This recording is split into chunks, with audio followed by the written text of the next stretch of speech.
Shalom, shalom. This week's gospel portion is from the Gospel according to Matthew chapter 14, verse 14 to 21, and it's associated with Parashat Beha'alotcha. That is from the fascinating book of Numbers, and we'll talk about that when I make a video about the Torah portion. In Matthew 14, there's a number of interesting things, and of also including a prayer before the meal, which I'll look in. I want to say my name is Barney de Klerk. I'm not a teacher, I'm a student of God's Word, and I love sharing with you what I am learning of the scripture portions for this week. In Matthew 14, Yeshua healed a large number of people when it opens. In fact, the Bible does not record a single case where Yeshua turned somebody away when they prayed to him for healing. He has compassion for the sick. He has more than compassion. He has true love. He is true love. His only prerequisite was, and it still is today, is to have faith in him. As the designer, the weaver, the creator, and the maintainer of our bodies, we can find healing in him. The healing links back to Leviticus 14's purification guidelines for a person that's healed from incurable tzara'at. Tzara'at is biblical leprosy, if you like, but it's not Hansen's disease, which we know modern leprosy is. It's different. Tzara'at, biblical indications are that it's caused by Lashon Hara, by evil speech, by gossiping, character assassination through crimen injuria. This purification guidelines were written by Moses so that the priest had to acknowledge that the person who suffers from tzara'at is healed. It was incurable disease. So excuse me, so why the Torah is required to heal and a procedure for the priest to declare somebody who suffers from incurable disease, to declare that person healed. And the reason is that so that when the Messiah comes, that excuse me, that he can be identified by the priest as the Messiah, and that he is indeed the Son of God, and that he has the power to heal incurable diseases. And in the second part of the passage, Matthew 14, verse 14 to 21, we read about the first multiplication of the bread and fish to also demonstrate that Yeshua is greater than Moses. Bread is bread to say, but it's loaded with meaning.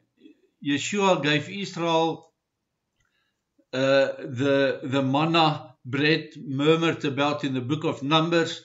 He also gave them fish, and that's also loaded with meaning. You know, the bread of life and fishers of men.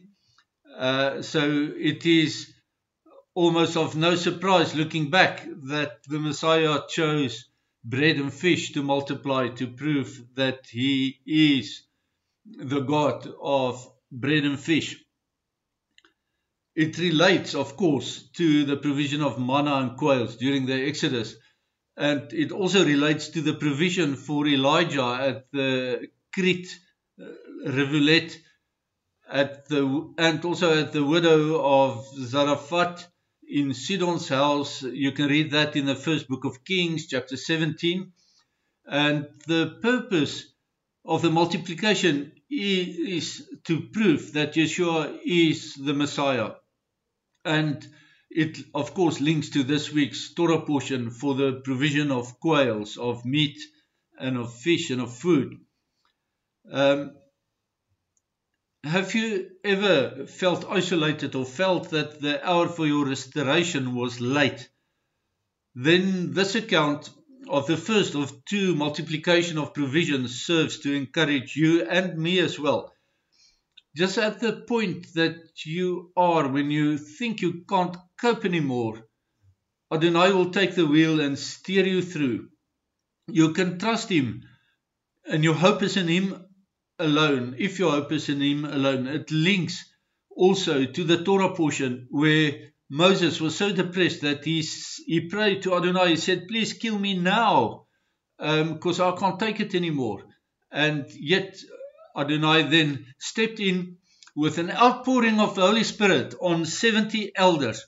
Yes, the outpouring of the Holy Spirit and indwelling of the Holy Spirit is not a New Testament thing.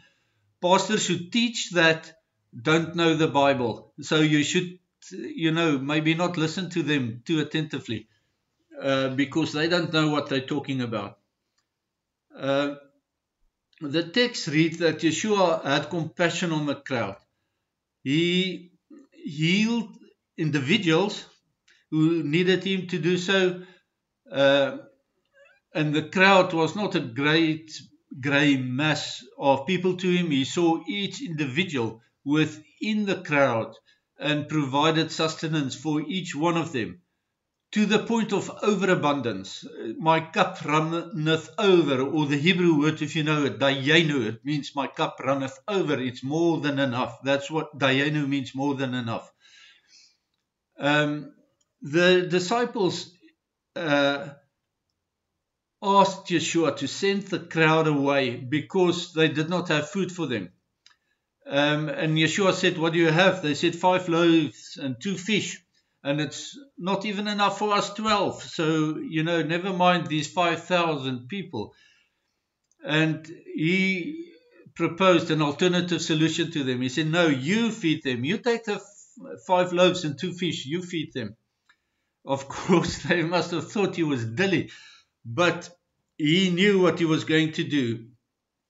And before we talk into that, I want to ask you, have you ever prayed like the disciples did, saying, this is impossible, but, just send people away, send my problems away. It's impossible for me to handle. God made a path through the Red Sea when it was necessary.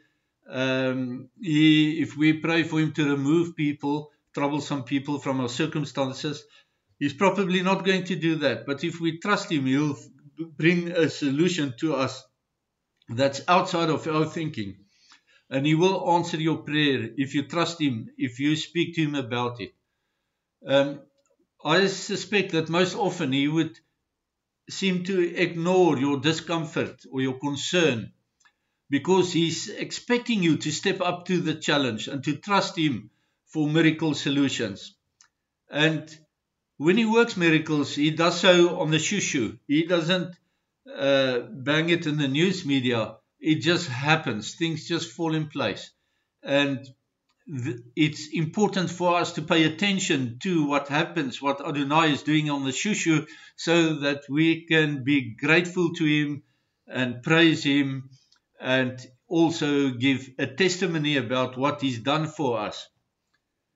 The proof or the trust or the faith, whatever, we will bring, if we bring our meager possessions to Him, He will multiply it for His kingdom's sake.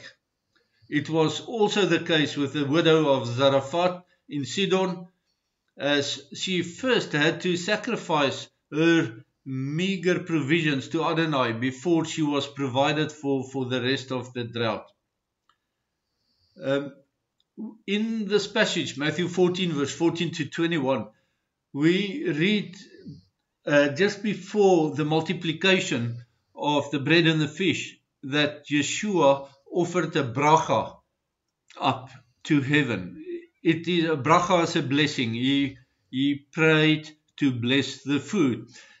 And the words, the text reads, ordering the crowd to recline on the grass, He, Yeshua, took the 5 loaves and the 2 fish. Looking up to heaven, He offered the bracha, the blessing. After breaking the loaves, He gave them to the disciples, and the disciples gave them to the crowds. And then we know that afterwards they picked up 12 baskets full of leftovers.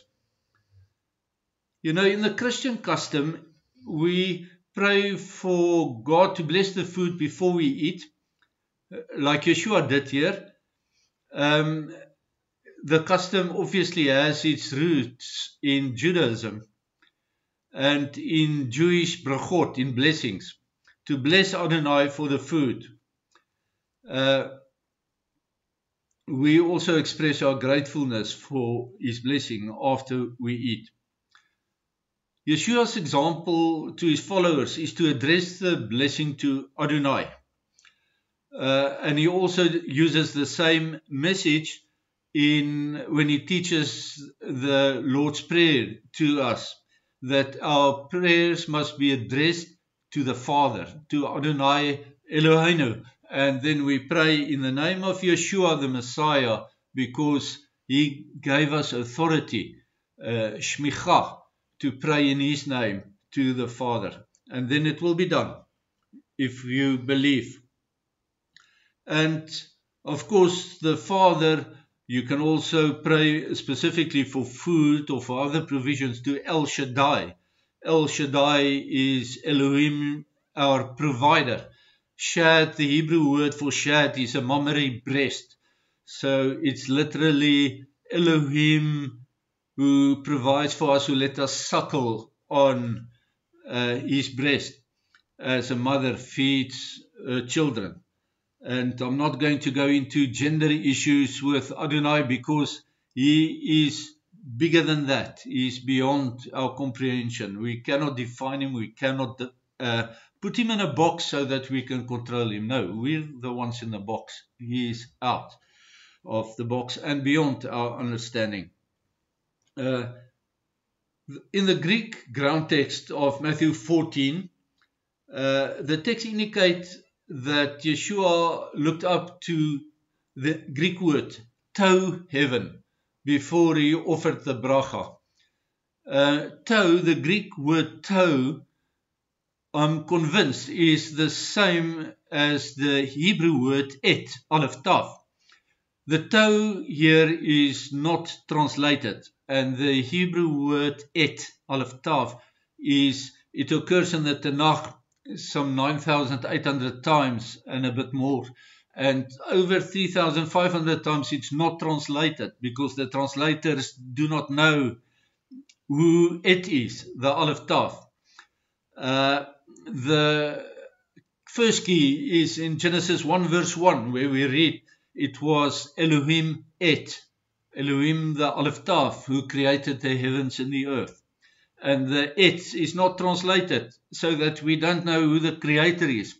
Later, Isaiah, in Isaiah 44 verse 6, sheds light to us. He talks about the aleph and the tav. You can read that for yourself. And then in the book of Revelation, chapter 1 verse 8, and I think chapter 21 and 22, talks again. Yeshua says he is, and it's masked there because the English translation uses the Greek, is the Alpha and the Omega. But Alpha and Omega is the Greek transcript of what you would have said in Hebrew.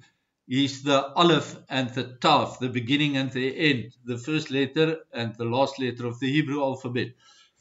So, to in the Greek New Testament is used in two forms.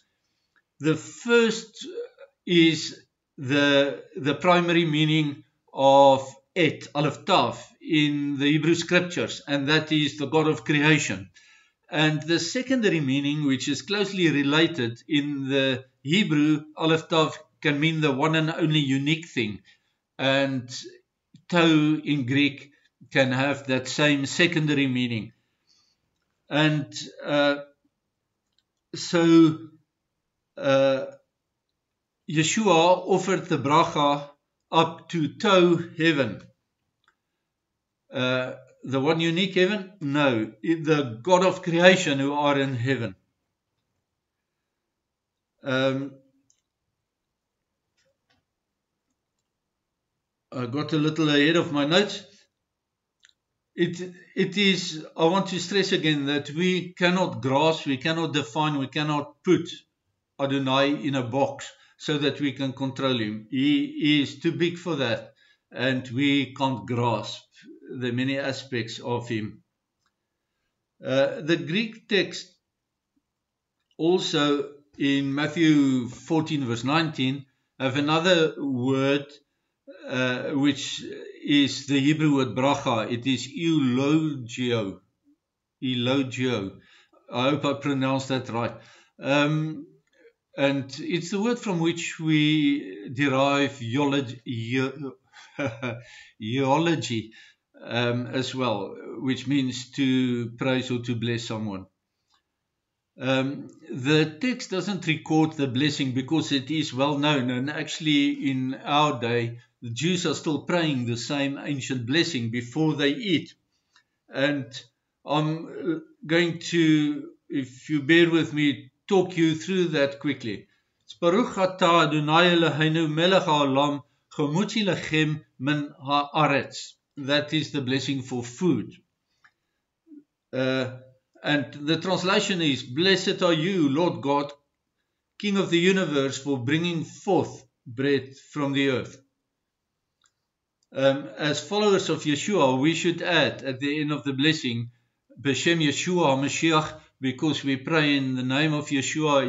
Our license to pray to Adonai Eloheinu comes from Yeshua, our shmicha, our authority to pray. And therefore we pray in his name. And the bracha for the wine is very much the same. Baruch atah Adonai Eloheinu melech haolam borei pri hagefen. Blessed are you, Lord God, King of the universe, for the fruit of the vine. And again we pray B'Shem Yeshua HaMashiach. And as followers of Yeshua, we if you cannot learn the Hebrew words, of course you can pray in whatever your mother tongue is, but it is good to bless the food before you eat, and it's after the example that Yeshua himself set when he prayed for the multiplication of the bread and the fish. I hope that would be of interest to you. Shalom, shalom.